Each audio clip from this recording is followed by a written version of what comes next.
Hi, my name is JC Breyer, and this video tutorial comes to you courtesy of stitchedmaps.com, a website for viewing and creating stitch maps. In this video, we'll go over what a stitch map is, why you might want to view a stitch pattern as a stitch map, and how to knit from a stitch map. You'll also see how to find your way around the website. Let's get started. Begin by pointing your web browser at stitch-maps.com. I'm using the Google Chrome browser, but you can use any browser you like on your Mac, PC, tablet, or even your smartphone. The first page you'll see is the home page, where a series of bubbles tell you a little bit about the website. You can click on any of these buttons in order to get more information, but we'll get started by viewing the Stitch Maps overview. This page explains that a stitch map is a special kind of knitting chart, drawn without a grid. Take Feather and Fan, for example. It's a classic pattern with lovely waves. But those waves aren't visible in the traditional grid-based chart. The chart makes it seem like all the rows are straight and flat, and the stitches stack in orderly columns. But as with many lace patterns, that's not really the case. In contrast, when you get rid of the grid, you have a stitch map. Here, the individual symbols are free to move about and to take the same positions as the matching stitches of the fabric. So you get to see how the rows bend and how the stitch columns lean a little bit. Essentially, a stitch map lets you see how the parts of a stitch pattern fit together. Not just the sequence of stitches along a given row, but how the stitches of one row mesh with the stitches of the previous row. For example, we can see how this knit two together joins together these two knit stitches, stitches that a few rows earlier had been a yarn over and a knit one. That information isn't apparent in a traditional chart, but it's pretty clear in the stitch map. And it can be handy information to have when you're trying to figure out what's going on within a lace pattern, either to minimize mistakes or to recover from mistakes more easily. Let's look at another example. Scrolling to the top of the page, you'll see a navigation bar with a few links. The first link will always take you back to the home page, but the second link will take you to the Browse page.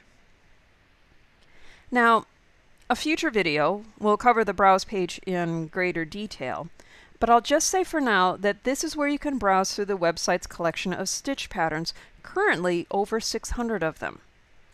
I want to show you a horseshoe pattern, so I type horseshoe over here, and we see that there are actually 4 patterns in the collection that have horseshoe somewhere within their name. This is the one I want to take a closer look at, so I click on its thumbnail to go to the Stitch Patterns Detail page. On the Detail page, the stitch map takes center stage within this viewport.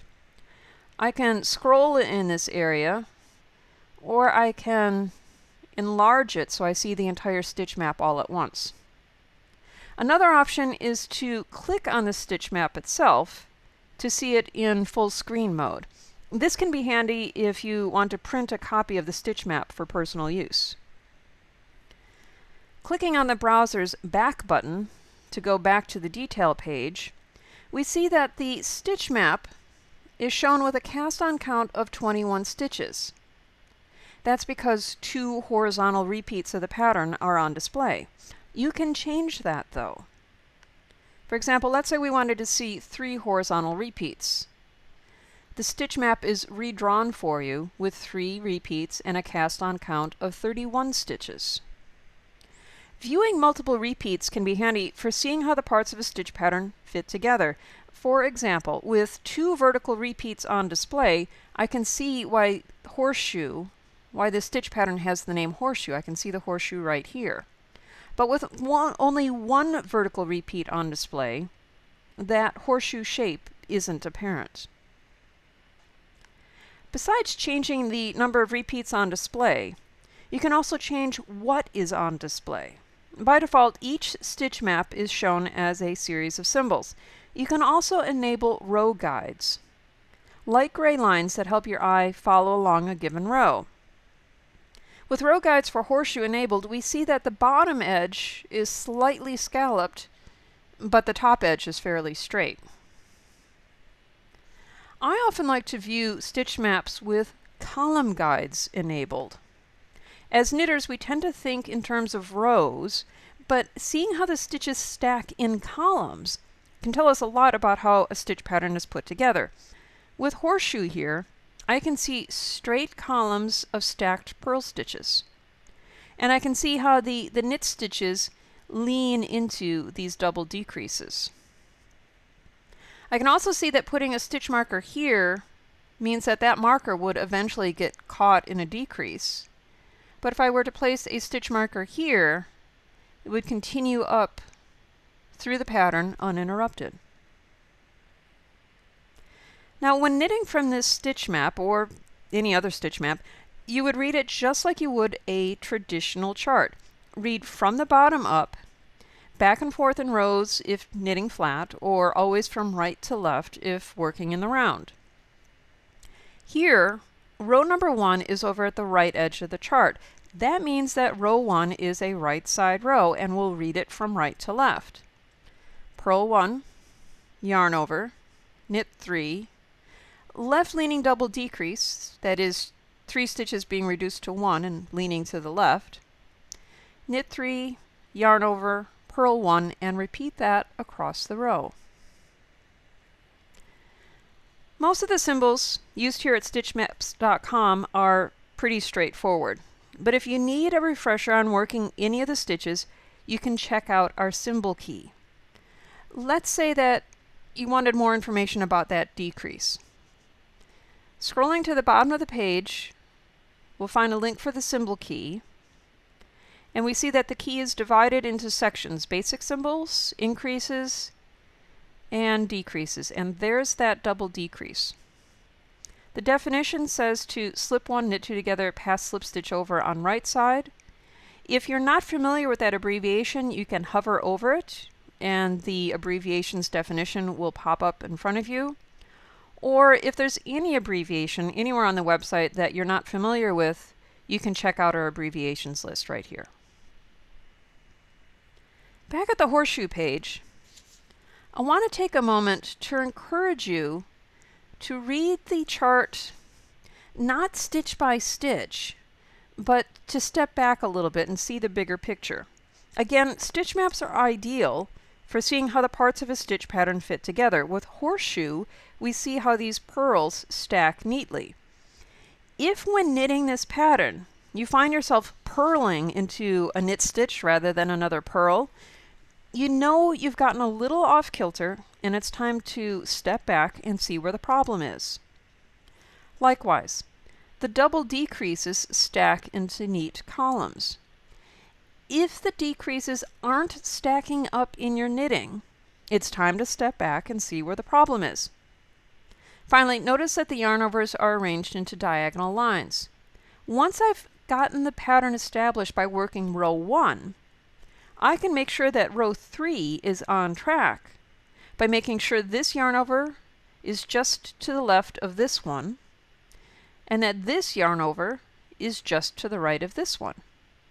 That diagonal sequence continues on rows 5 and 7 before starting over again with the next row 1. You can see these aspects of the stitch pattern in the stitch map, and you can also see them in swatch photos. Now, not every stitch pattern at stitchmaps.com has swatch photos, but if a pattern does, it'll be in this section here below the stitch map. Clicking on the link exposes the swatch photos, and here we can see there's a column of purls slightly receding behind the adjacent knit stitches. There's the column of double decreases, and here are our diagonal sets of yarn overs. Not every pattern has swatch photos, but every pattern does have written instructions at the bottom of the page. Clicking on the link to expose those written instructions. We see them right here. Again, if there's an abbreviation you're not familiar with, you can hover over it to get a more complete definition. I want to go over one final example of knitting from a stitch map. Let's take a look at embossed twining vine. Going back to the browse page, typing in the name of the pattern, we see there are actually two stitch patterns with the name embossed twining vine. This is the one I want to take a closer look at. It's a fairly large pattern, so let's look at just one horizontal and one vertical repeat. And we can view the stitch map in full screen mode. This stitch map is a little different than Horseshoe in that row number 1 is over on the left side of the chart. That means that row 1 is a wrong side row, and you'll read it from left to right. We have knit 5, purl 5, knit 4, purl 3, and let's see, 1, 2, 3, 4, 5, 6, 7, 8, 9. Knit 9 at the end. You pretty much have to count the symbols to know how many stitches to knit and how many to purl when working row 1. But counting the symbols for all the rows would get tedious in a hurry. Instead, you can use the stitch map to see how the stitches should align from row to row. Looking at row 2, I don't really need to count these purls.